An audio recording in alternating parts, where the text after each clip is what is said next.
Ok, xin chào các bạn. Chào mừng các bạn đã trở lại với Jola.vn. Và như một bài tin tức mình đã đăng thì FPV là gì?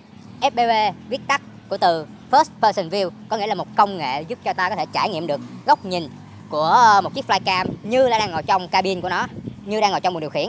Thì vào video clip lần này mình sẽ giới thiệu công nghệ FPV cho các bạn với hai sản phẩm, đó là kính thực tế ảo silicon 6.0 LED và chiếc Flycam SJRC F11 đã là điên đảo thị trường Flycam vào đầu năm nay. Nào, còn chần chờ gì nữa, chúng ta hãy cùng nhau đi trải nghiệm nhé.